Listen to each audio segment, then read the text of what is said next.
Le franchiseur donne le socle. À nous de bâtir sur le socle.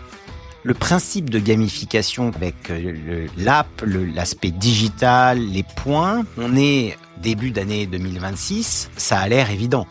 Nous avons beaucoup de fitboxers qui ont abandonné la salle parce qu'ils étaient seuls à faire du rameur et ils n'en pouvaient plus. Bonjour et bienvenue dans Investir le Ring, le podcast qui explore les enjeux business des sports de combat. Je suis Franck, passionné d'arts martiaux. Et dans chaque épisode, je pars à la rencontre des acteurs qui font vivre la discipline. Combattants, dirigeants de salle, sponsors, coachs. Ensemble, on décrypte les parcours et les coulisses du milieu. Allez, place à l'épisode. Salut Denis, comment ça va ? Salut Franck, ça va très bien. Merci de ton accueil. Avec plaisir. Je te reçois aujourd'hui dans le podcast parce que tu t'es lancé récemment en franchise, une franchise qui s'appelle Brooklyn Fitboxing, et tu travailles encore dans ton univers d'origine, la banque privée. L'idée aujourd'hui, c'est de comprendre comment, en étant bien avancé dans sa carrière, on peut se dire pourquoi pas se lancer en franchise. Est-ce que ça te va comme programme ? C'est parfait, on peut débuter par ça, absolument. Mais tout d'abord, bonne année à tous les auditeurs et les auditrices en ce début 2026. Denis, est-ce que tu peux te présenter ?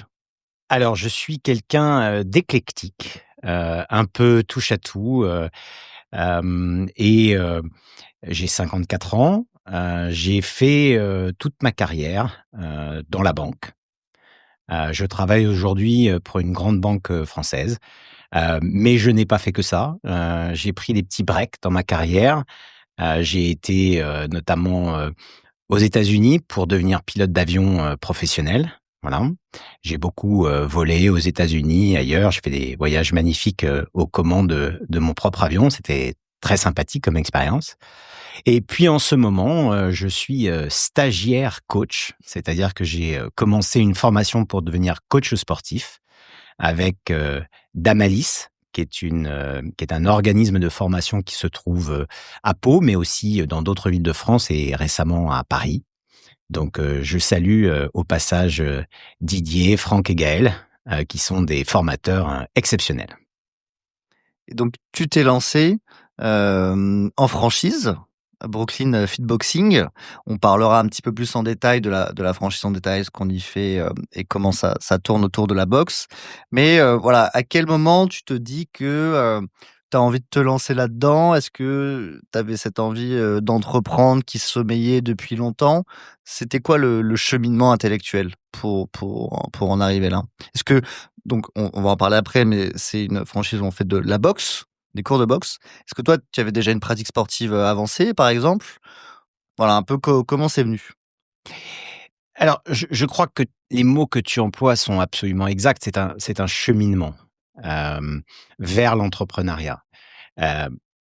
Dans ma vie passée, il m'est arrivé d'avoir des idées de business, certaines que j'ai mises en œuvre, d'autres sur lesquelles je me suis arrêté juste avant de les mettre en œuvre.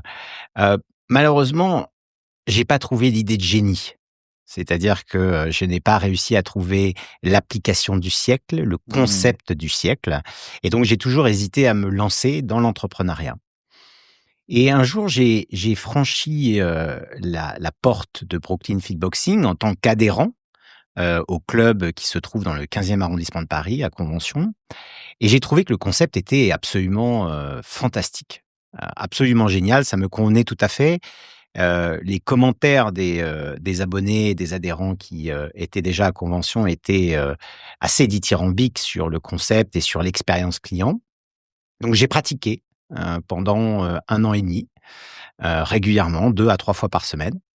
Et puis, j'ai entendu que Brooklyn Fitboxing, qui à l'origine est une entreprise espagnole qui se développe dans le monde entier, était d'accord pour ouvrir le marché français à la franchise. Et j'ai commencé tout simplement en demandant au patron français de bien vouloir m'envoyer un dossier de franchise pour prendre connaissance des termes de la franchise, parce que j'avais complètement et totalement acheté le concept.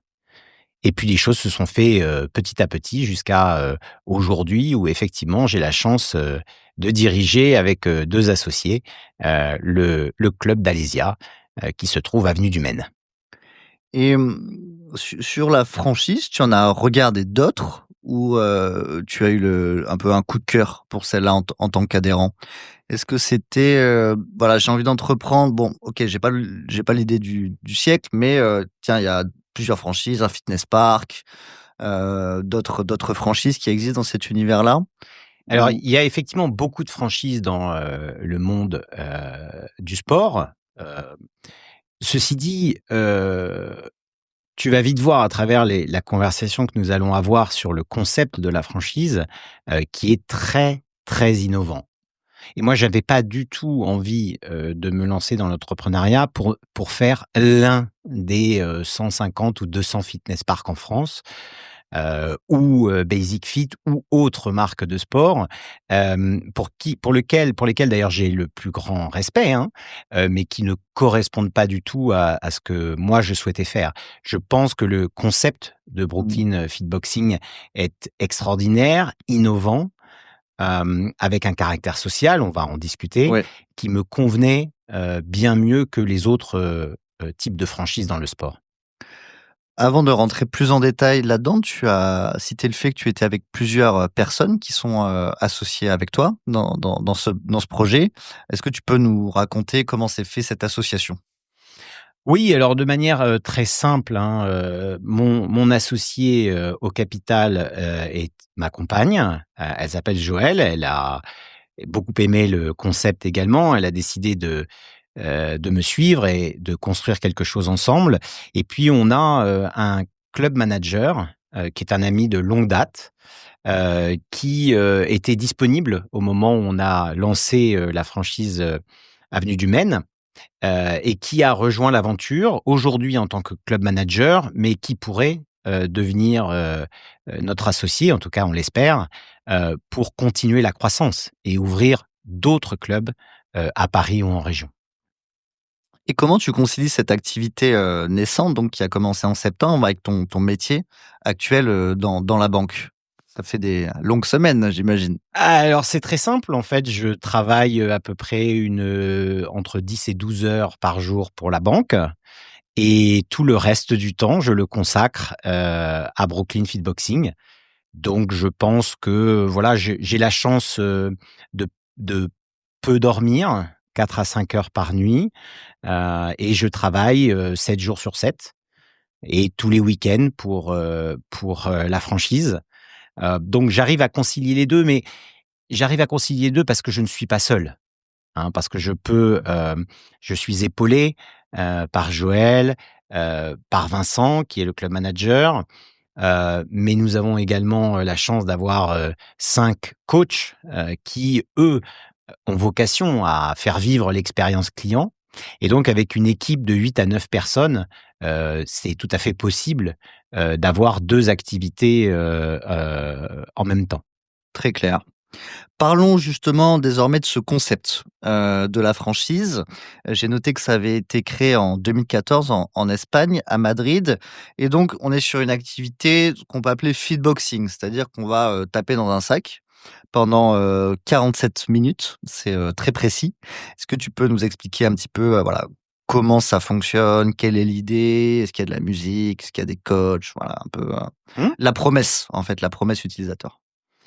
Alors, effectivement, donc la franchise, le concept a été créé par, Juan Pablo Nebrera, qui est, un ingénieur, espagnol qui a fait un MBA à l'INSEAD également, et qui, a développé un concept, très novateur, qui allie en fait, la boxe avec une gamification, du concept sur lequel je vais revenir dans un instant, qui a créé ça en Espagne. Il y a plus de 200 clubs en Espagne et 270 clubs, dans le monde, et en croissance, forte et régulière.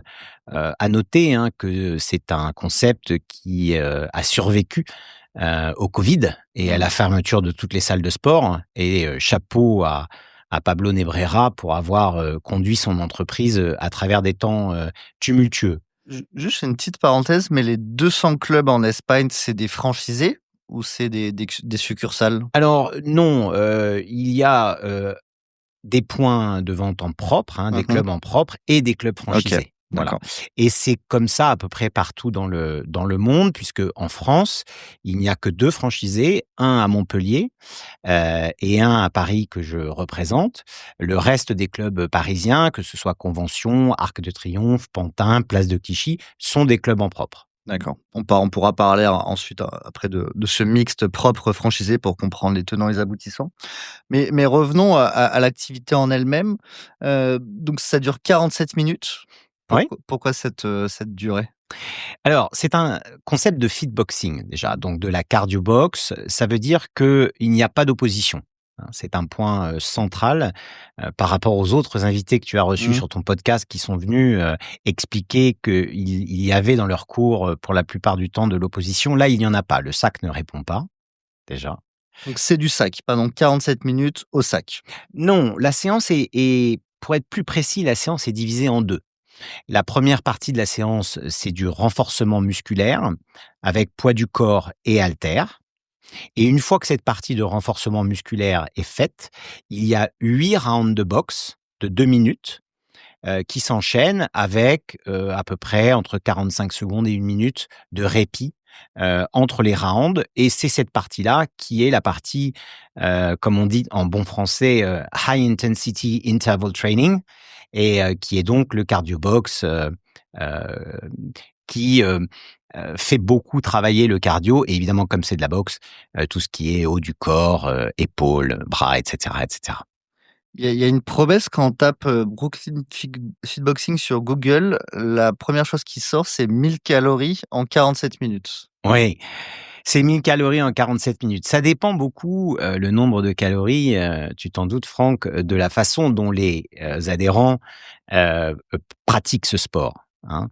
Et donc, il n'y a pas de groupe de niveau. Chacun gère son intensité. Donc on peut faire un cours de fitboxing en ne dépensant que 300 calories, c'est-à-dire en Mmh. faisant 1 ou 2 reps sur le renforcement musculaire Mmh. et en caressant le sac, on va dépenser 300 calories. Quand on fait un nombre de reps plus important dans le renforcement musculaire et qu'on se défoule sur le sac, il y a clairement une montée du Mmh. nombre de calories utilisées. Bien sûr. Ce que ça souligne, c'est qu'on vient là pour se dépenser et pas pour un apprentissage technique, mais vraiment pour faire, une activité physique, intense où on va sortir, lessivé, à la fin. Alors, oui, mais pas que. Il y a plusieurs choses dans ce concept, hein, et c'est là où on va arriver au cœur, Mmh. de la différenciation, Oui. du concept de Brooklyn Fitboxing par rapport aux autres concepts de boxe. D'abord, c'est un concept, inspiré de la boxe, Muay Thai. Ça signifie que c'est pied-point sur le sac, premièrement. Deuxièmement, tous les sacs sont connectés, d'accord? Et avec un capteur et un régulateur qui mesurent 2 choses: l'intensité avec laquelle, l'abonné frappe dans le sac, autrement dit sa puissance, et la synchronisation par rapport à la musique. Puisque évidemment ce sont des enchaînements de boxe, de type, classique, hein, à savoir, direct, uppercut, crochet, avec des enchaînements rapides et des enchaînements lents. Autrement dit, il y a un tempo, Ah, il y a un à rythme. respecter dans les enchaînements, et le sac mesure donc la puissance et la synchronisation avec le rythme. Et en live, sur l'écran de télévision et à la fin de chaque round de boxe, le fitboxer peut regarder les points qui lui ont été attribués en fonction de la puissance qu'il a mise dans sa frappe et de la synchro avec la musique. Alors, ce système de points, d'abord, tu l'as compris, le principe, c'est la gamification. Oui, c'est C'est-à-dire un que jeu, quoi. c'est un On jeu. vient là pour s'amuser On vient aussi. là pour s'amuser aussi, on vient là pour regarder sa performance, on vient là pour la mesurer, puisque la performance est ensuite rendue, à travers l'app dans lequel le fitboxer peut regarder, sa performance round par round, d'accord? Il y a un classement à la fin de la séance, avec un podium et un nombre de points qui est attribué. Alors, pourquoi c'est important le nombre de points? Parce qu'en fait, nous agrégeons tous les points de tous les feedboxers qui choisissent, lorsqu'ils nous rejoignent, un peu comme Harry Potter, une maison. Donc, ils choisissent la Mmh. maison de l'enfance, la maison de la santé, la maison de la forêt ou la maison des océans. Derrière ces maisons, il y a des associations à but non lucratif, des associations humanitaires. Et ce que nous faisons, c'est que nous agrégeons l'ensemble des points des feedboxers et à chaque fin de mois, nous prenons 1% de notre chiffre d'affaires et nous payons ces associations à travers une fondation qui est une fondation européenne qui se trouve à l'origine basée en Espagne, qui est la fondation Hit for Change, qui collecte l'ensemble des dons de tous les clubs de Brooklyn Fitboxing et qui, pour notre compte et donc pour le compte des adhérents du club, reverse une somme en euros aux associations. Donc il y a un vrai impact à donner des coups forts et en rythme. Absolument. Plus le nombre de points est élevé, plus nous allons payer derrière un montant élevé aux associations. Quand tu m'as parlé de points et de classement, j'ai eu en tête une pratique, enfin, ça m'a fait penser à quelque chose de compétitif. Est-ce qu'il y a il y a cet esprit-là, pendant les séances? Ou parce que si c'est compétitif, parfois on peut un peu moins s'amuser. Est-ce qu'il y a un arbitrage à faire, entre Alors, en fait, parfois on a juste envie de faire chacun, sa séance et basta quoi et bien sûr, mais chacun décide. mmh, Chacun a un rapport très personnel à la compétition. Certains fitboxers se moquent totalement du nombre de points, d'autres essaient de tendre vers les 100% avec le maximum de force, parce que ça les amuse en fait.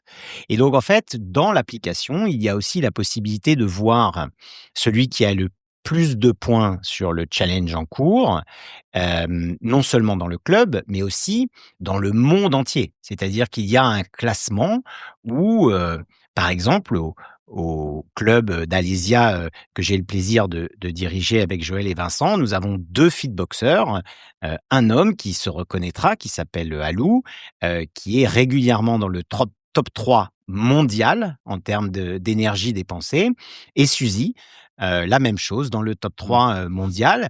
Eux ont un vrai appétit pour la compétition et pour les points. Certains autres moins, mais chacun essaie de s'améliorer de séance en séance et mmh, de pouvoir comparer ce qu'ils ont fait d'une séance à une autre séance.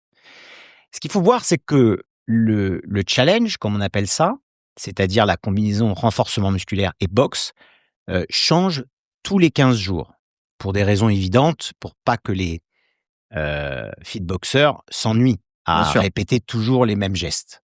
Donc ça change tous les 15 jours et c'est le même challenge au même moment partout dans le monde. Mmh.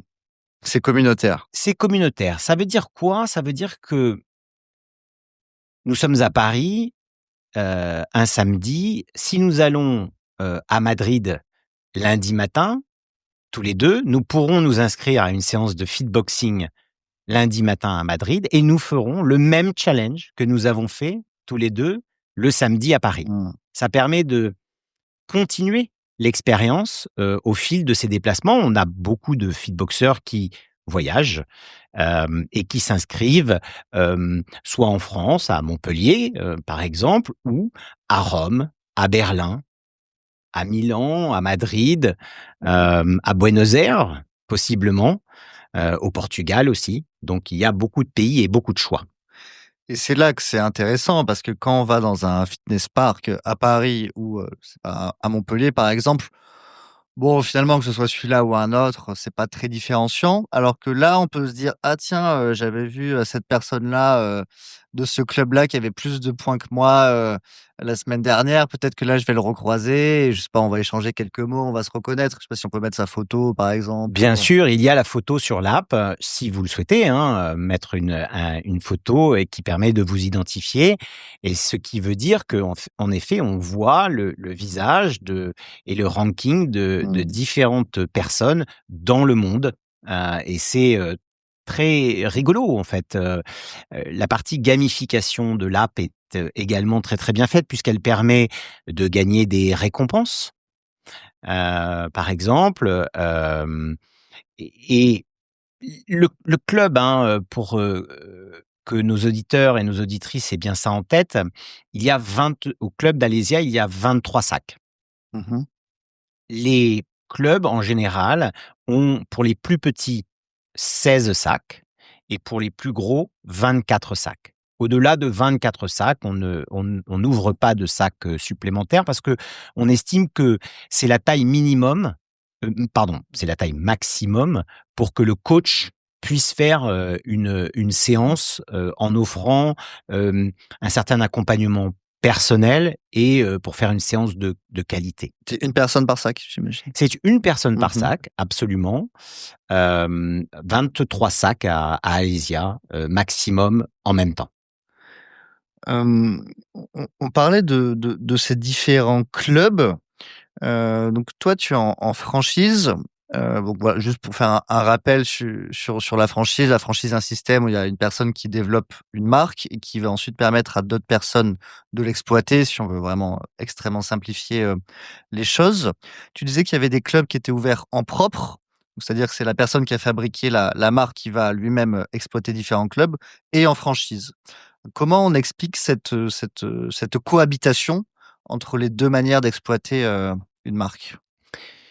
Ben, moi, je trouve que c'est intelligent de la part de Brooklyn Fitboxing en Espagne de procéder de la sorte. C'est-à-dire que ils ont beaucoup grossi dans leur pays domestique. Ils ont décidé de se lancer à l'international. Pour se lancer à l'international, pour établir la marque, ouvrir les premiers clubs, ils font un investissement sur leurs deniers personnels pour s'assurer que le marché est réceptif au concept, pour comprendre la dynamique du marché et une fois qu'ils ont établi un certain nombre de clubs en propre, ils ouvrent à la franchise. Donc en fait, ils offrent, aux futurs franchisés le, l'assurance qu'ils ont eux-mêmes Mmh. commencer à exploiter le marché. Et moi, je trouve ça très intelligent. Je suis beaucoup plus rassuré d'avoir des clubs en propre ouverts par Brooklyn, puis la franchise, que de se lancer, tout seul, en ouvrant, ce qui aurait pu être le premier point de vente, avec un soutien minimum. Mmh. Or là, je sais qu'il y a des équipes, qui accompagnent les franchisés, pour, leur permettre de se mettre en situation de succès. Oui, parce que c'est plutôt, à mettre à leur crédit dans la mesure où si moi je développe une marque, que j'ai envie d'attaquer un nouveau pays, je me dis: «Je vais porter beaucoup de risques», donc j'ai peut-être plutôt envie que ce soit un franchisé qui le fasse à ma place. Mais là, ils ont fait le parti de se développer en propre, en premier sur un Voilà. nouveau territoire. C'est ce qu'ils ont fait également en Italie, c'est leur méthode de fonctionnement et moi je trouve que c'est une méthode, intelligente, et rassurante pour les futurs franchisés. Parce que j'essaie de trouver des raisons qui pourraient justifier ce choix. Je me dirais si moi, franchiseur, enfin tête de réseau, je vais dans un nouveau pays, hem, je peux mettre des moyens financiers, je peux tenir l'activité même si elle marche pas tout de suite. Alors que si j'ai, 1 franchisé, 2 franchisés qui se crachent dès la première année, ça me crame, potentiellement mes futures implantations. Absolument, absolument et les franchisés ont besoin d'un relais local également pour se lancer. Il y a beaucoup de questions quand on ouvre, ce type d'établissement, et on a besoin de trouver des relais locaux. Voilà. Nous avons été, bien assistés par des relais locaux, en France lorsque nous avons commencé à regarder en janvier 2025, la possibilité d'ouvrir une franchise. Aujourd'hui, nous avons des relais, très forts, avec, nos collègues espagnols qui nous accompagnent pour le développement de notre, activité, et je pense que le choix est judicieux. Ils prennent une part de risque Ouais. en allant explorer un marché. Ils supportent les investissements initiaux qui sont importants en termes de publicité, en termes de découverte, du marché, des lieux, de l'immobilier, et ensuite ils ouvrent à la franchise. Oui, c'est vrai parce que je pense qu'on ne se rend pas compte, mais en France, c'est une marque donc qui vient d'arriver, mais en Espagne, s'il y a 200 clubs, c'est énorme. 206 clubs pour être précis à aujourd'hui, 15 ans d'exploitation, du modèle, donc c'est très rassurant. C'est-à-dire que c'est un franchiseur, qui a les reins solides. Et d'ailleurs, avec, mon associé, Joël, nous avons, avant de nous lancer, décidé d'aller visiter, le franchiseur en Espagne. On a pris notre billet d'avion en disant: «On va aller voir cette entreprise». On va aller voir s'ils ont les reins solides, si les équipes, ont l'air de savoir faire leur métier, et si c'est le cas, on décidera d'y aller. Ce qu'on a vu en Espagne était assez bluffant, c'est-à-dire, un très, très grand open space, ultra moderne, ultra digital, avec, si tu, connais, l'organisation, des bourses internationales, hem, un grand affichage électronique, qui ne donne pas l'heure partout dans le monde, mais qui donne tous les principaux, KPI, c'est-à-dire Mmh. les indicateurs de volume de business en temps réel, Tot sur le nombre de clients qui, achètent une séance d'essai, sur ceux qui se présentent, sur le taux de conversion, en abonnés, et tout ça tourne en boucle, mmh. sur un affichage digital. C'est très, très impressionnant, c'est très moderne, c'est très professionnel. Tu visites la tête, de réseau. Il y a plus de 200 clubs en Espagne. Qu'est-ce qui fait que ça a pris spécialement, en Espagne? Est-ce que, qu'est comment la culture espagnole a adhéré à cette activité au point que ça soit, qu'il y ait autant de clubs qui se soient, développés? Parce que la boxe, c'est plutôt une activité relativement niche, disons, comparée au fitness qui vraiment, touche, vraiment tout le monde. C'est quoi? C'est parce que c'est un pays, plutôt méditerranéen, les gens ont envie d'être en forme? Moi, je ne suis pas certain qu'il y ait de différences culturelles entre le marché espagnol, le marché italien, ou le marché français, hein. Je pense que les bases, sont les mêmes, et je crois qu'en France, il y a beaucoup de développement de clubs de boxe, hein, dont ton podcast y fait référence. Il y a beaucoup de gens qui se lancent avec opposition, pas opposition, bon, avec des formes, différentes, y compris le chessboxing. Mmh. Donc beaucoup de formes différentes, mais c'est vrai qu'il y a une tendance de fond, sur le développement de la boxe. Ça, c'est un point, essentiel. La raison pour laquelle, ça a très bien fonctionné en Espagne, c'est que, remettons-nous dans le contexte. Le principe de gamification que je viens d'expliquer avec, l'app, Les l'aspect points. digital, les points, on est, début d'année 2026, ça a l'air évident. Mmh. Mais si tu regardes ça il y a 11 ans en arrière, c'était encore plus novateur il y a 11 ans que ça ne l'est Mmh. aujourd'hui. Je note quand même, et c'est la raison pour laquelle, ça fonctionne bien dans les pays dans lesquels, Brooklyn s'implante, c'est qu'il n'y a pas de concurrent sur ce type de boxe. C'est-à-dire que la technologie est brevetée. C'est une technologie qui, mine de rien, est assez compliquée, hein, Donc c'est les puisqu'il faut des dans capteurs les sacs, voilà, c'est les capteurs dans les sacs, ouais. voilà, il faut des régulateurs qui sont capables de mesurer en temps réel la synchronisation du coup, par rapport à la musique et par rapport aux enchaînements. La musique est créée par Brooklyn, de sorte à ce que les coups et les enchaînements, soient bien, synchronisés avec le bon tempo. Mmh. Tout ça, c'est beaucoup je vais utiliser un terme, anglais à nouveau, mais c'est beaucoup de know-how, de savoir-faire, et de technologie qui sont propres et brevetés, à Brooklyn et qui mettent le concept, à mon avis, sur un pied, différent par rapport aux autres concepts de boxe. Oui, c'est qu'il y a quand même une partie tech qu'on voit pas de l'extérieur, Absolument, qui est d'avoir, le sac bien connecté, qui prend bien les coups. Voilà, voilà. j'imagine qu'il y a eu quand même beaucoup de recherche et développement derrière parce que, s'il y a de la musique en plus derrière qui est créée exprès, voilà, il y a quand même un certain budget de développement qui a dû être, alloué. Absolument, c'est le point principal.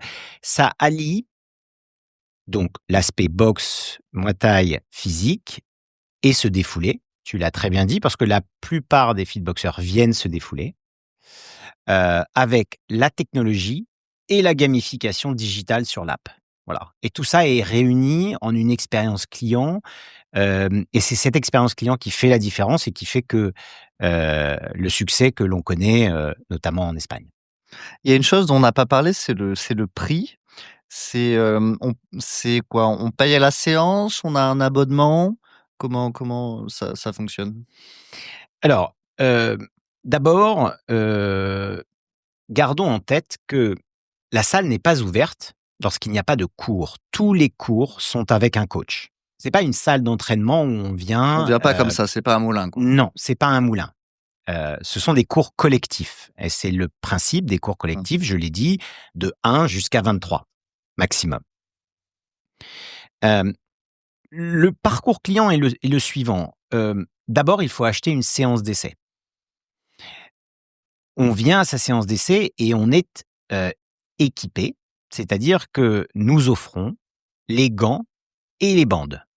Évidemment, c'est du matériel neuf et les fitboxers repartent avec les gants et les bandes. Moi, je pense que c'est un point fort. Je ne suis pas, particulièrement, fan, des clubs dans lesquels, on prête du matériel qui a été plus ou moins bien lavé. Oui, parce que pour ceux Voilà, qui sont un peu plus loin de ça, on transpire énormément pendant les séances, donc les gants, il faut les nettoyer et les laver, régulièrement, enfin à chaque fois, en fait. voilà. Donc le fitboxer reçoit ses gants et ses bandes, on l'équipe et on lui explique le principe de la séance. Il fait la séance avec le coach, puis nous avons un débrief, pour s'assurer que la séance qu'il a passée a atteint ses objectifs. On demande toujours systématiquement d'ailleurs, hein, avant de commencer. Objectifs qui peuvent être, tout simplement, une remise en forme, une perte de poids, se défouler, ou apprendre la boxe. Parce que je vais revenir, je me doute que tu vas poser des Mmh. questions sur, les séances, techniques, que nous avons bien sûr en place, hein. Et ensuite, le fitboxer a, pour répondre à ta question sur le prix, 3 possibilités. Première possibilité, achat à la séance. Donc du grand classique. Une séance vaut 25 € et ensuite il y a des prix dégressifs pour, 5, 10 et 20 séances. Mais surtout, le fitboxer, peut s'abonner à la salle. Il va avoir 2 types d'abonnements possibles. Il va avoir un abonnement illimité, où il peut venir autant de fois qu'il veut dans la semaine. S'il le souhaite, il peut même faire plusieurs séances par jour. C'est vraiment de l'illimité. Et un abonnement où il va avoir 4 séances dans une période de 4 semaines. D'accord? Il gère ses séances sur cette période. Ça veut dire que si le fitboxer a de la disponibilité, il peut très bien faire 2 séances en une semaine, puis, gérer le reste de ses Mmh. séances sur les 4 semaines. Voilà, c'est les 3 grands types d'abonnements, enfin les 2 grands types d'abonnements plus les packs. Les abonnements, le prix des abonnements dépend de chaque club Brooklyn Fitboxing. Mmh. En particulier, de sa, localisation géographique. Alors je m'explique, hein, c'est pas pareil le prix d'un abonnement dans une petite ville, de, 80 000 habitants en Espagne, qu'à Paris Bien sûr. en plein cœur de ville. Il y a des frais fixes qui ont du simple au double ou au triple ou Rien à voir. Effectivement, l'immobilier est une part importante des coûts de la structure. Évidemment, nous payons bien nos coachs, donc c'est un coût effectivement supplémentaire. Toutes les séances sont coachées. Donc il y a une base de coûts qui fait que, en fonction de la localisation géographique, il peut y avoir des prix différents. Notre abonnement le plus cher se situe à 99 €. C'est un abonnement toutes les 4 semaines, hein. C'est un abonnement donc illimité et flex. Flex, ça signifie pas d'engagement du tout. Mmh. C'est-à-dire qu'un fitboxer peut décider de prendre un abonnement aujourd'hui, début janvier 2026, et le résilier début février, c'est-à-dire 1 mois après, sans aucun engagement. Voilà. Et l'abonnement le moins cher, pour donner une fourchette, sera l'abonnement 4 sessions avec 6 périodes d'engagement. D'accord? Et celui-là est à 79 €. Je reviens sur la séance d'essai parce que je pense que c'est très important. Quand tu offres les gants dans la séance d'essai, tu réduis énormément la friction à essayer. Parce que dans le sens où, en payant une séance d'essai, donc je sais pas, c'était 10 €? 9,95 €, oui. 9,95 € la séance d'essai. Si moi, à la fin de la séance d'essai, ça m'a pas plu, je peux quand même repartir avec les gants et les sous-gants. Donc j'imagine que pour toi, c'est une stratégie d'acquisition qui a un coût, mais qui est pondérée par le fait que tu penses qu'il y a un certain nombre de personnes qui vont s'inscrire durablement après la première séance. C'est exactement ça. C'est d'abord, hem, je l'ai dit, mais c'est d'abord une question d'hygiène, avant tout, avant la stratégie marketing. Maintenant, évidemment, il y a une Mais stratégie bien sûr, marketing très claire derrière, qui est de dire que, les fitboxers qui ont reçu les gants et les bandes, hem, pourraient, s'ils ont apprécié le concept, plus facilement revenir et s'abonner, mais bien sûr, mais il faut clairement. déjà les faire venir et leur dire: «Mais vous inquiétez pas avec les gants, les bandes, les accessoires. Vous venez, vous testez, ça vous plaît pas, vous pouvez quand même repartir avec parce que moi, en fait, je suis confiant dans mon concept». C'est un peu ça l'idée? Exactement, et notre principal canal de communication, qui est, Insta, est très clair sur le fait que les gants et les bandes, sont offerts. Non, je pense que c'est très important et puis quand on a envie ensuite que les gens souscrivent à un abonnement à quasiment, 100 € par mois, il faut être nickel sur l'hygiène, sur le service. Je pense que c'est des choses qui sont non négociables, pour des gens qui peuvent avoir des attentes, élevées, dans des zones, à Paris très denses où les gens ont un petit peu de pouvoir d'achat, ils ont envie d'avoir des choses, Absolument. Après, moi, je pense que le positionnement de la marque et du prix, c'est un excellent rapport qualité-prix. C'est-à-dire que nous sommes, hem, à peu près pile au milieu entre, des cours, collectifs très nombreux qui peuvent exister dans des salles de sport, traditionnelles telles qu'on les a mentionnées, hein, Fitness Park, mmh. Basic Fit et cetera, Néoness, hem, où là, le prix est inférieur, mais le service et l'expérience client n'a pas grand chose à voir avec ce que l'on fournit, et en même temps, nous sommes, donc plus chers que ces maisons-là, et nous sommes beaucoup moins chers, que des maisons plus prestigieuses, que sont, Temple ou Punch Boxing Studio, dans leur approche. Vous proposez aussi quelque chose de différent. On propose quelque chose de très différent. Tu donnes des serviettes quand les gens arrivent ou pas? Non, OK. non. En revanche, on a un bloc sanitaire, impeccable, neuf évidemment. On a ouvert le 10 septembre, hein, c'est, encore, récent, mais on ne fournit pas de serviettes, et d'ailleurs, le nombre de personnes qui se douchent est extrêmement faible. Ah, tu as la statistique? Oui, je pense que nous sommes aux alentours de 4 ou 5. C'est-à-dire que il faut comprendre que, notre public vit localement. pour la plupart, vit dans le 14e arrondissement. Les séances durent 47 minutes parce que l'idée aussi derrière ces 47 minutes, c'est que quand on est un cadre pressé à Paris, on vient à 12h30, on finit la séance à 1h17, on rentre tout de suite chez soi, on prend la douche, sa salade, et on est à 14h au bureau ou devant son écran quand on est en télétravail. Mmh. Et je dirais que 95% de nos abonnés habitent dans l'arrondissement. Bien sûr. C'est des lieux, si on n'habite pas autour, on va pas traverser Paris, pour y aller. C'est une sorte de commerce de proximité, quoi, Oui, quelque tout sorte. simplement parce que ceux qui souhaiteraient faire Brooklyn Fitboxing et vivre l'expérience, qui habitent dans le 15e vont à Convention, ceux qui habitent dans le 8e vont à Arc de Triomphe, ceux qui habitent dans le nord de Paris, dans le 18e, le 17e vont place de Clichy, et d'autres vont porte de Pantin. Mmh. Et donc, on a un développement d'un certain nombre de clubs qui font qu'on devient un business local. Bien sûr. Tu te positionnes comment par rapport à des concurrents type Hyrox et par rapport aux salles de boxe, classiques? Parce que toi, tu es à l'intersection des 2 d'une certaine manière. Comment tu vois un peu ces acteurs qui gravitent, autour de toi et du concept? Bah, d'abord, tout ce qui permet le développement de la boxe, est bienvenu, et la concurrence en particulier.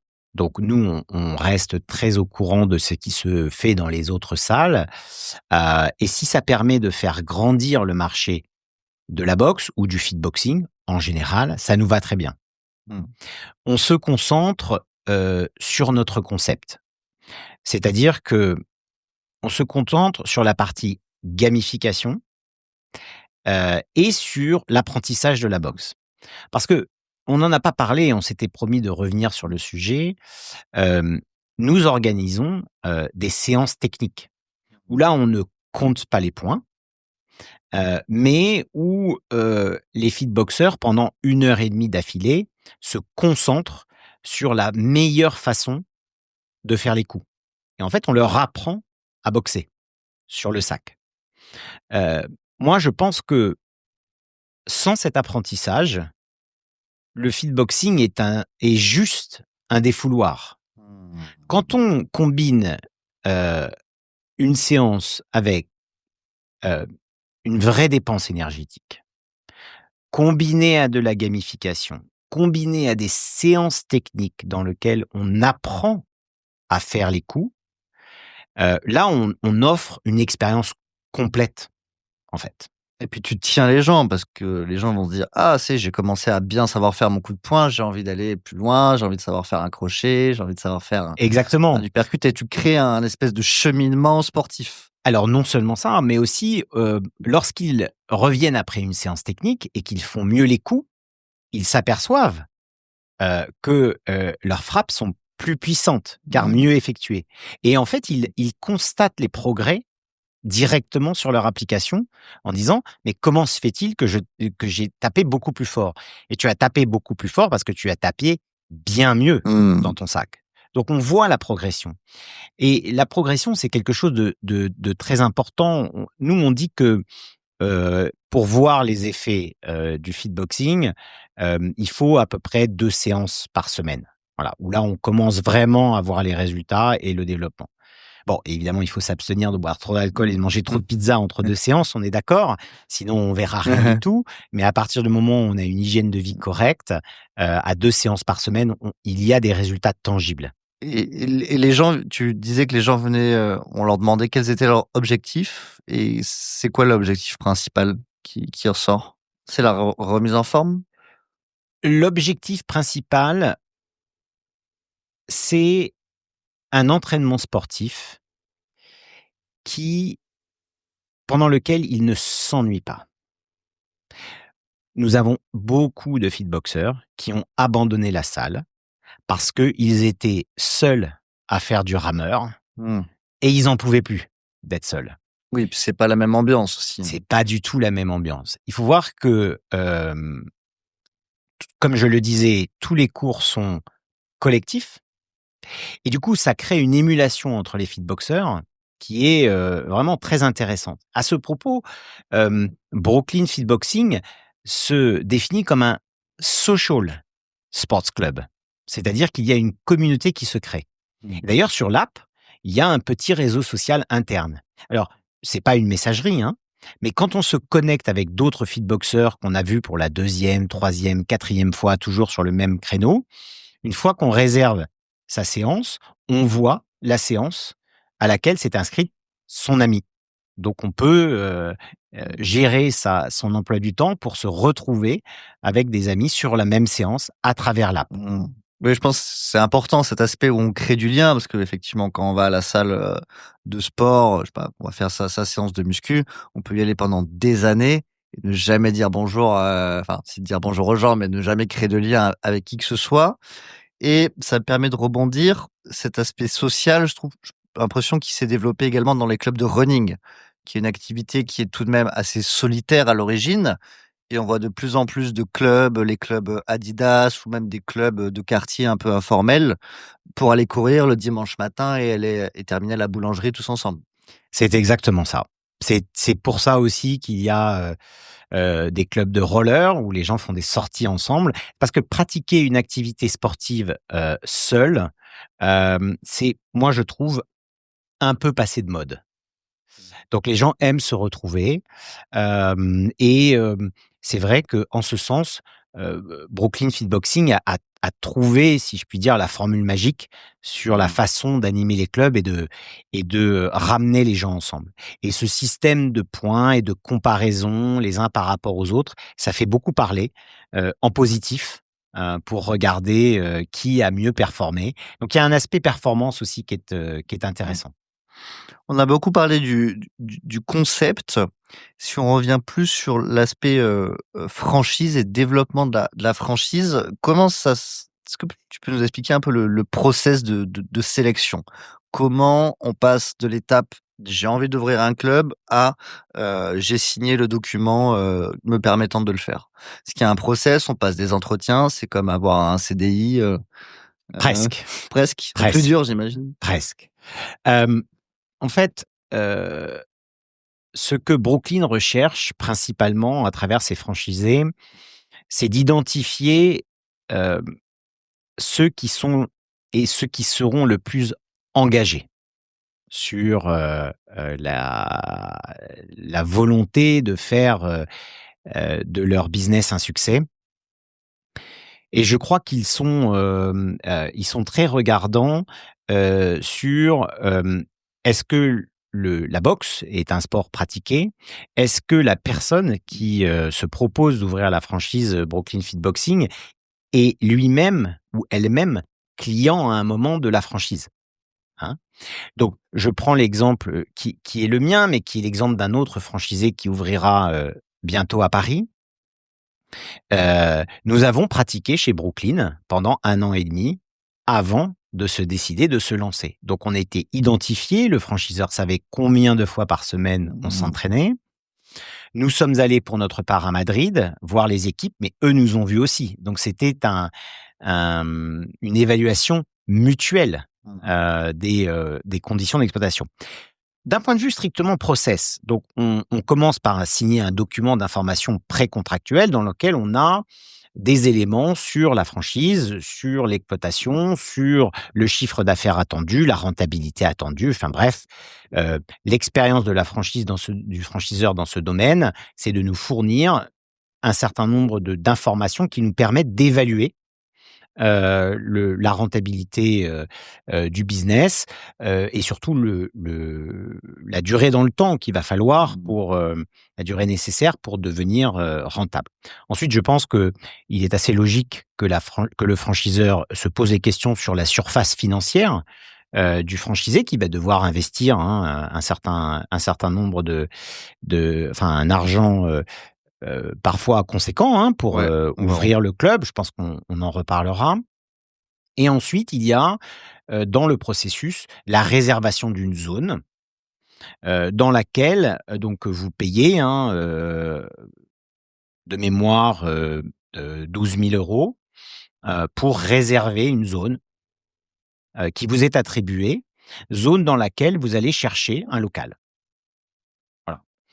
Une fois que le local est identifié, vous devez vous assurer avec le franchiseur qu'il correspond aux normes techniques de la franchise, puisqu'il y a, un certain nombre de contraintes, hein, sur l'immobilier pour, exploiter un club, Brooklyn, en particulier.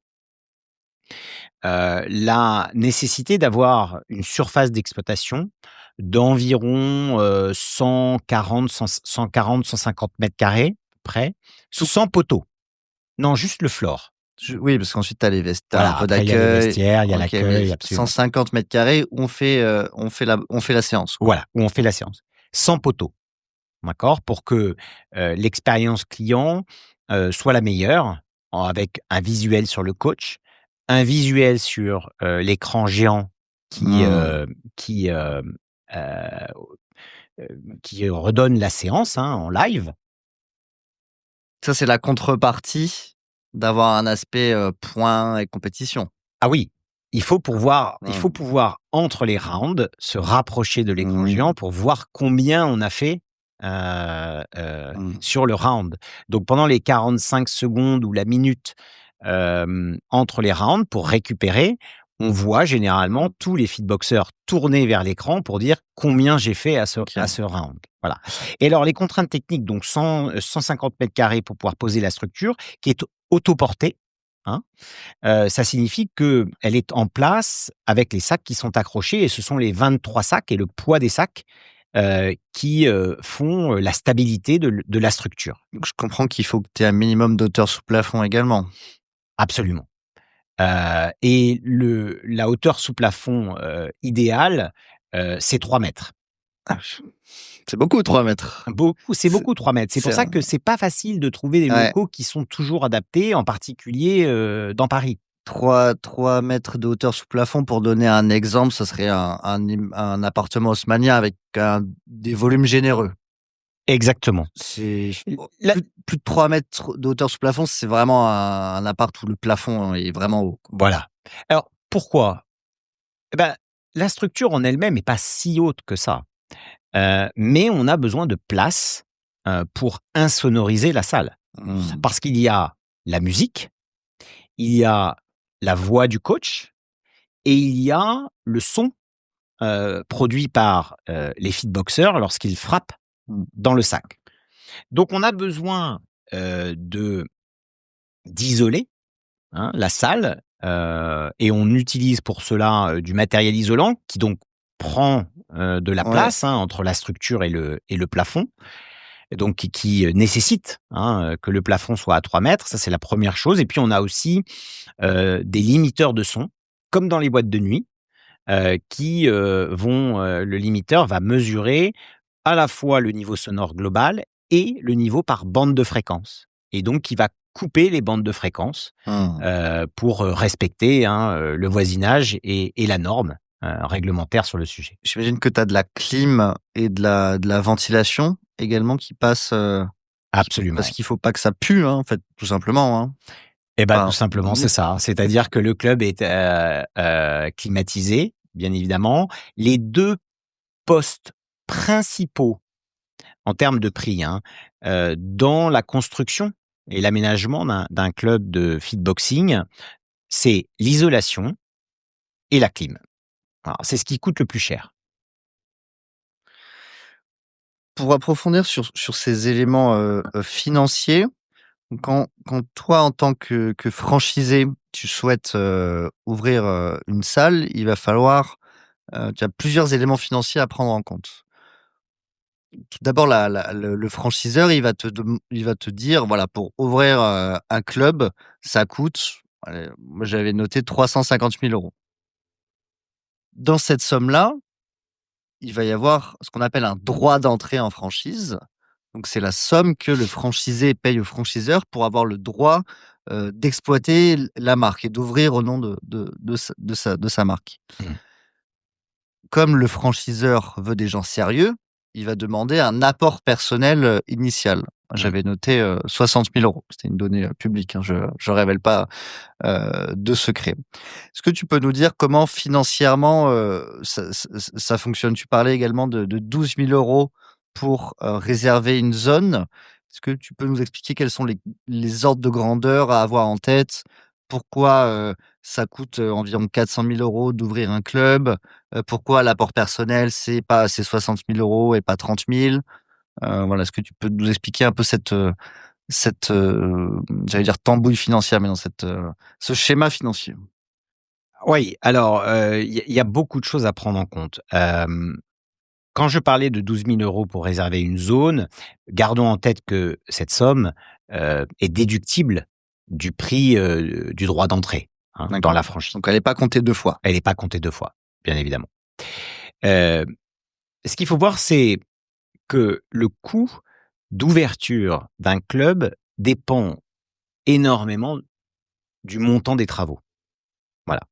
Si vous prenez un emplacement dans lequel il n'y a pas de climatisation et que vous devez tout installer, ça va vous coûter beaucoup plus cher que si vous reprenez un local dans lequel il y a déjà de la climatisation. Je vais vous donner un petit exemple, amusant, mais heu, il nous est arrivé de regarder des emplacements qui étaient occupés par des agences bancaires. Eh bien, les agences bancaires, si elles ont un coffre, si elles ont une salle des coffres, d'abord, elles ne sont pas obligées, lorsqu'elles quittent les lieux, de les remettre à nu. Ça veut dire que ça coûte 50 000 € pour casser une salle des coffres. Mmh. Donc, parfois, les agences bancaires sont très bien placées et vous vous dites: «C'est magnifique», et quand vous regardez le coût des travaux et qu'on vous dit: «Il y a une salle des coffres», vous savez que c'est pas un emplacement que vous allez devoir prendre parce que le coût est très élevé pour, Mmh. casser une salle des coffres. Donc en fait, vous allez payer, hem, des travaux qui, bon, vont avoisiner peuvent avoisiner les 300 000 €, 300 000 – 350 000 € en tout, hein. Parce qu'il y a l'isolation, parce qu'il faut mettre des douches, parce qu'il faut que, on Exactement, fasse pas trembler les murs quand on tape dans les sacs. exactement, exactement. C'est l'ordre de grandeur. Mmh.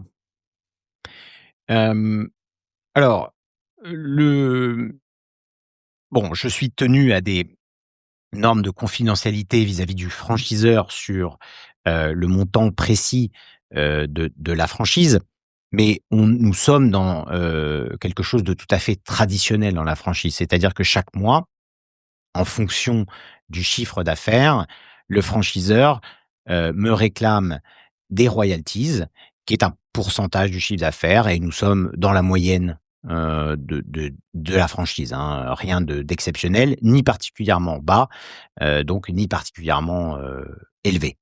À cela s'ajoutent, d'autres coûts, hein, qui sont des coûts, de marketing principalement, puisque le franchiseur va être très, très actif, sur Insta pour générer du trafic dans le club. Donc plutôt que de ne le faire nous-mêmes, nous payons au franchiseur, un montant qui est réinvesti, dans de la publicité sur Insta, en français, pour, attirer les clients vers le club. Et puis, nous avons évidemment le 1 que j'ai mentionné, qui est donné aux fondations, de sorte à pouvoir, payer les associations, humanitaires. Voilà un peu le modèle, typique d'une franchise. Le gros des coûts en termes de running cost, hein, je ne parle pas d'investissement. L'investissement, c'est bien sûr les travaux. Mmh mh. En termes de running cost, le gros des coûts, c'est le pourcentage de royalties. Et ensuite tu vas payer tes coachs. Ouais, Tu vas, je pense qu'en termes de dépenses de fluides, donc c'est-à-dire d'eau et de ventilation, j'imagine que c'est un poste important. Également peut-être des prestataires de ménage pour s'assurer que tout soit clean, quand les gens arrivent? ouais, bien sûr. Bon, l'hygiène, c'est quelque chose de capital, hein. Notre budget ménage, c'est 1 600 € par mois. Ah, je D'accord? m'attendais à beaucoup plus. Ça, c'est un passage tous les jours, pour nettoyer le club, les sacs, et le bloc, sanitaire, hein. Hem Alors, tu t'attendais à plus que 1 600 €? Oui, oui, après, bon, voilà, si la personne, elle passe 2 fois par jour, bon, bah, on peut faire fois 2. Si la personne passe 1 fois par jour, bon, bah, forcément, c'est un peu moins cher. Mais sur 150 m², une personne qui passe tous les jours, bon, bah, je sais pas combien de temps ça prend. Ouais, j'aurais pu m'attendre à plus, ouais. Non, c'est à peu près les prix, moi, j'ai pas vu de différence entre les clubs ou entre les prestataires. Je pense que c'est globalement le prix. On n'est pas allé au moins cher, clairement, on n'est pas allé au plus cher non plus, mais on est à peu près dans la moyenne de ce que ça coûte, hein. Et je pense que c'est une dépense qui est vraiment importante parce que si c'est sale, si les douches sont pas propres, ça donne pas envie, quoi.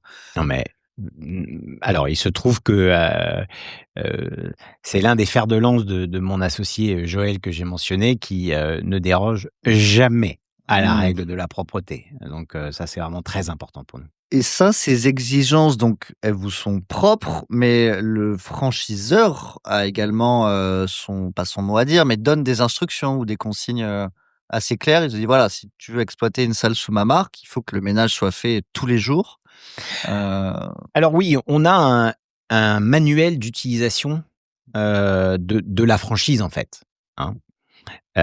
Donc manuel qui nous est, remis au moment de la signature, définitive du contrat de franchise et qui, prévoit un certain nombre de situations, et nous sommes aujourd'hui, suivis, chaque semaine, par, une responsable des franchises, qui est, basée à Madrid.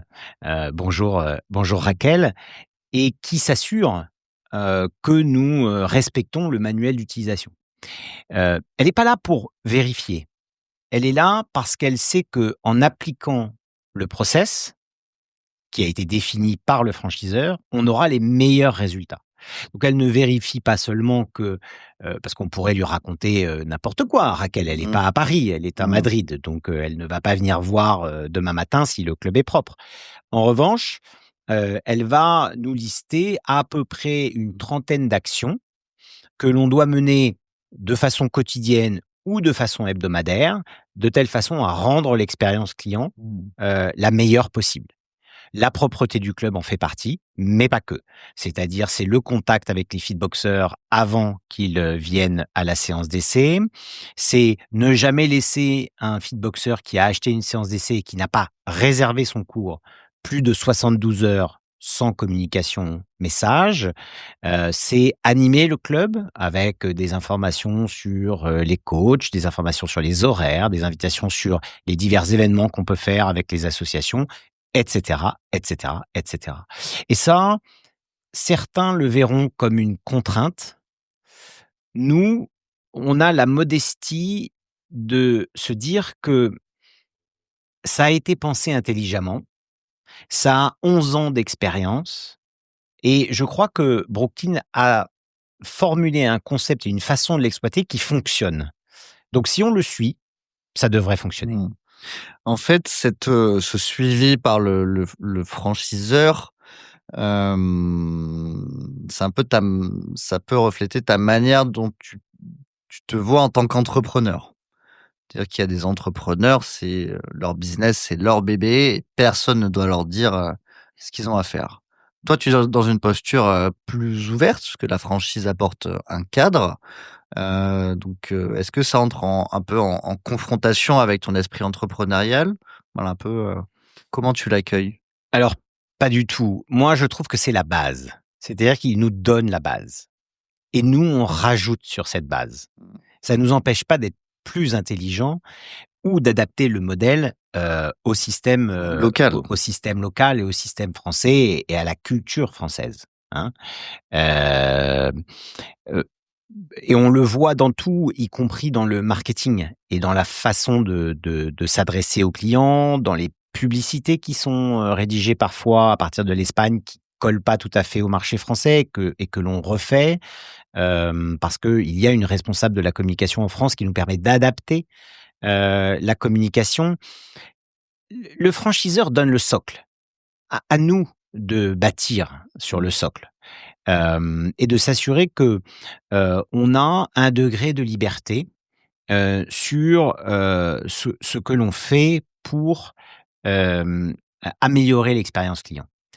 Notre degré liberté, très clairement, il est sur les coachs. Mmh. C'est-à-dire que il faut réussir à créer une équipe cohérente, qui s'entraide, et qui délivre une expérience client. Ce ne sont pas les managers, ce n'est pas Vincent, ce n'est pas Joël et ce n'est pas moi qui, délivrons l'expérience client. On y participe avec l'accueil, mais ce sont les coachs qui font le job et donc on a, de la liberté sur la rémunération des coachs, sur le nombre d'heures qu'on leur donne, Mmh. sur le type de contrat, CDI ou auto-entrepreneur. On a de la marge de manœuvre pour faire tourner l'équipe. En fait, ta plus-value, de ce que je comprends, ça va être de recruter la bonne équipe, quoi. Et Exactement. d'être, Comme dans mon métier à la banque. mmh. Recruter la bonne équipe. Et là, je crois que, à Alésia, en ce moment, on a vraiment, une équipe, absolument incroyable, hein, le meilleur exemple, hein, alors c'est vrai que ça fait pas très longtemps qu'on a ouvert, depuis le 10 septembre, mais nous n'avons raté absolument aucune séance. Et quand un coach, est malade ou indisponible, en vacances, on a toujours, le réflexe, de plusieurs autres coachs de se proposer en disant: «Moi, je peux prendre le relais, moi, je peux prendre le relais» et je pense que ça va continuer comme ça.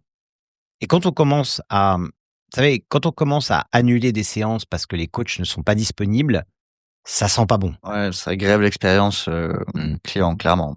S'il y a pas de solution de remplacement, et ces coachs, c'est quel type de profil? Hem Il y a tout type de profil en vérité. Alors ils sont tous formés, STAPS, BP, GEPS ou CQP, instructeur fitness cours collectif, qui est également la formation que je suis, chez Damalis comme je vous le mentionnais au début. Mais, hem, au-delà de cette, formation de base, les coachs sont formés par Brooklyn. Mmh. Il y a 3 niveaux de formation chez Brooklyn. Le premier niveau de formation, ça permet d'assurer les cours de base. Ensuite, il y a un autre, niveau de qualification qui permet d'assurer les sessions techniques et ensuite il y a un autre qualification qui permet d'être master coach, c'est-à-dire coach de coach. Voilà. Tous les On a ouvert le 10 septembre, tous nos coachs, sont déjà qualifiés pour les séances techniques. Donc ça veut dire qu'ils ont passé 2 échelons sur 3 de la qualification. Ça, c'est parce qu'il y a un besoin pour les séances techniques? C'est ce que les clients vous demandent? Exactement.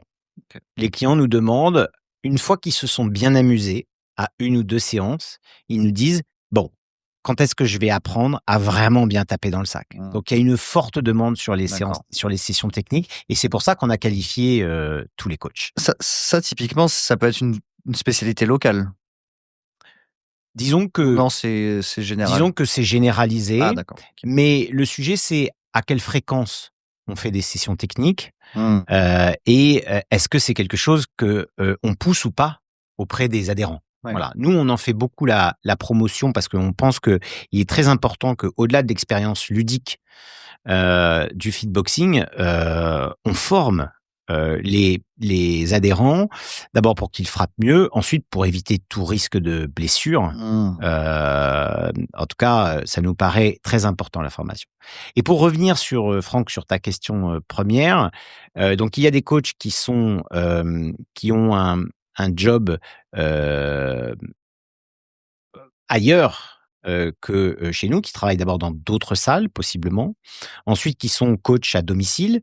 On a un professeur d'histoire-géographie, dont le métier est professeur d'histoire-géographie et qui vient coacher en plus avec ses qualifications, qui est également, prof de Krav Maga. Donc on a des coachs qui, ont pour le plus jeune, 24 ou 25 ans, et pour le plus âgé, 48, ou proche de 50 ans. Mmh. pour le plus âgé. Donc on a une diversité assez importante. La seule chose qu'on n'a pas pour l'instant, hein, en termes de diversité, c'est que ce sont 5 hommes, et que, nous ne désespérons pas de pouvoir, recruter, un coach femme. Nous avons une piste. Je Mmh. pense qu'il faut un peu de diversité dans les équipes. Je pense que c'est important pour l'expérience Oui. client aussi, puis pour l'animation de l'équipe et donc, voilà, on va recruter une femme prochainement pour ouvrir de nouveaux créneaux puisque nous ouvrons des créneaux en fonction du nombre d'abonnés. Aujourd'hui, nous avons 235 abonnés, depuis le 10 septembre, donc un rythme d'acquisition, qui est assez fort, hein. Hem Et je pense que nous sommes début janvier 2026. Comme tu le sais, Franck, le mois de janvier est toujours très favorable avec les bonnes résolutions à ce qu'il y ait Mmh. plus de personnes qui viennent, à la salle. Et ça veut dire que, nous allons ouvrir des créneaux supplémentaires. Aujourd'hui, nous sommes ouverts sur les séances du midi, puis l'après-midi et le soir entre 17h30 et 20h30 et nous sommes également ouverts tous les samedis matins et dimanches matins. Donc on est ouvert 7 jours sur 7. Nous avons également un créneau le matin à 7h30 pour tous les fitboxeurs le jeudi, pour tous les fitboxeurs qui souhaitent, venir s'entraîner avant d'aller au travail. Et puis, dans l'expansion future des créneaux, évidemment, il y aura, le samedi après-midi, il y aura probablement une ou 2 autres sessions le matin à 7h30. Et puis nous travaillons actuellement, à une offre, très particulière, pour tous les restaurateurs du quartier qui, eux, ne peuvent ni venir ni le midi ni le soir. Mais il y a une demande pour pouvoir ouvrir la salle entre 15h30 et 16h30, Ouais. pour que les restaurateurs, viennent se dépenser avec leurs équipes, hein, avec leur brigade, Mmh. Mmh. et donc on va faire ça, l'année prochaine. Ouais, parce que pleine semaine, 15h30, ça doit vraiment être le pire créneau, possible, hein. Enfin, les gens Aujourd'hui travaillent, les aujourd'hui, gens qui ont pleine un semaine 15h30, le ouais, créneau n'est pas ouvert. ouais, ouais, ouais. En fait, nous allons l'ouvrir parce qu'on a de la demande, Ouais, oui, mais de oui, la oui. demande très spécifique. Mmh, je comprends. Un dernier point à aborder, c'est celui des clients. Tu sais qui sont tes clients? C'est plutôt des hommes, plutôt des femmes, plutôt des gens qui travaillent, plutôt des étudiants? À quel âge, Oui, je le sais, tout simplement parce que je les vois quasiment tous les jours, Ah, bien hein, sûr. donc je vois qui sont, nos clients. Donc nos clients sont principalement des clientes, hein, puisque comme il n'y a pas d'opposition, il se trouve que les clientes, apprécient ne pas prendre, de coups de poing dans la figure. D'ailleurs, personnellement, je suis assez d'accord avec le concept. C'est personnel, hein, mais moi, l'opposition, très peu pour moi. Je trouve que c'est déjà la bagarre tous les jours, dans le monde professionnel et dans la vie en général, pour que quand je vais dans une salle de boxe, je puisse me défouler sur un sac sans qu'ils me répondent. Et beaucoup de nos clients sont comme moi, donc on a à peu près aujourd'hui 70 de femmes. Je dirais que, la moyenne d'âge, est autour de, entre 30 et 35 ans. Et il y a tout type de profession, tout simplement parce que l'abonnement, dans son prix maximum à 99 € reste abordable, hein. Donc il y a à peu près toute catégorie socio-professionnelle qui habite dans le quartier, du 14e arrondissement, de Paris, C'est un quartier plutôt résidentiel? qui est un quartier plutôt résidentiel, absolument. On se met pas près des bureaux, hein, ça c'est pas une très bonne localisation pour le business parce que ça veut dire qu'on ne travaille pas le week-end. Alors que nous, clairement dans le 14e, les séances du week-end, sont pleines en fait, hein, voilà. Surtout à midi, enfin surtout à 11h, surtout à midi. Les séances plus matinales le sont un peu moins, mais on a beaucoup de fréquentation le week-end, donc c'est un quartier effectivement, résidentiel. Voilà, donc des clientes pour 70 d'entre elles, à peu près entre 30 et 35 ans. Notre, fitboxeuse la plus âgée a 72 ans, voilà. Et c'est ouvert, à partir de 14 ans, avec une autorisation, parentale. À partir du moment où, le la on va dire la puberté a commencé, la dernière fois un jeune homme de 14 ans est venu. Alors Je ne suis pas particulièrement petit, mais je ne suis pas particulièrement grand. Il avait 14 ans, il faisait 1,82 m, il devait faire 15 kilos de plus que moi. Je me suis dit: «Ah oui, effectivement, ce jeune homme». Est-ce qu'il a vraiment 14 ans? Voilà, on pouvait se poser la question, mais il est venu avec sa maman et c'est manifestement, elle qui lui offrait la séance. On peut se poser la question, mais en tout cas, effectivement, il y avait pas de problème pour faire du fitboxing, Mmh. dans ces conditions-là. Voilà. Tu sais à l'échelle de la franchise si c'est, une répartition qui est, commune aux autres clubs? Ouais, c'est une répartition classique. OK. C'est une répartition classique. La clientèle féminine, d'abord, comme je le disais tout à l'heure, la première caractéristique, c'est qu'elle apprécie, hein, pour la plupart, le fait qu'il n'y ait pas d'opposition et ensuite, elle n'a pas de difficulté ou elle a moins de difficultés, de manière générale, hein, avec la synchronisation sur la musique. Voilà. Et en plus, pour gagner un maximum de points sur la puissance, il faut, être constant dans ses frappes. Mmh. Les hommes, alors je veux pas faire de Ouais. généralité, hein, mais je constate simplement en étant à la salle, je constate, que la synchronisation, il peut y avoir parfois des efforts à faire dans ce domaine et qu'en termes de constance sur les frappes, ça marche pas non plus. C'est-à-dire que quand ils entendent la cloche qui annonce la fin du round, ils ont tendance, à mettre un dernier coup de poing le Ah oui. plus fort possible, Histoire de, histoire de bien faire bonne mesure. de faire bonne mesure. Ça fait baisser le nombre de points, et donc en fait, effectivement, voilà. Donc ça, ce sont les caractéristiques, pour lesquelles, il semblerait que la clientèle Mmh. féminine, voilà, soit surreprésentée, 70-30, dans la fréquentation du club, ouais. Oui, ce qui n'est pas non plus, enfin, c'est quand même largement majoritaire, mais je pense que si on va dans un club de boxe un peu à l'ancienne, là, c'est 99 d'hommes, ou 100 et 0 de femmes. Mmh. On peut voir ça aussi dans l'autre sens. Ouais, parce qu'en fait, ce qu'il faut voir, c'est que, chacun gère soi-même l'intensité de sa session. Je le disais en introduction, si tu veux faire une petite session, tu frappes peu fort dans le sac et tu fais peu de reps sur le renforcement musculaire, tu auras fait une petite session. Si tu veux faire une grosse session, tu peux faire une grosse session. Et donc le fait que chacun ajuste son niveau d'engagement, on va dire, ça permet à chacun de se retrouver. Et c'est ça la plus grande surprise d'un certain nombre de fitboxeurs quand ils arrivent. Ils disent: «Mais moi je suis débutant, où est le cours de débutant?» En fait, il n'y a pas de cours de débutant. Fais ta séance d'essai. Si tu aimes le concept, nous t'amènerons vers les sessions techniques, de telle façon à ce que tu puisses bien faire les coups et ensuite tu gères l'intensité de ta séance. Et le coach, il te pousse ou si tu lui dis que tu as pas envie d'y aller, franco aujourd'hui, il Alors le coach va faire plusieurs choses. D'abord, il va s'assurer qu'il n'y a pas de blessure parmi les participants à la session et qu'il va toujours, donner des options, d'accord? Des options soit plus faciles, soit, moins faciles. Il y a plein de façons différentes de faire des pompes, d'accord? Donc le coach, son métier, c'est de regarder, les participants à la session qui sont en difficulté et éventuellement de leur proposer des options.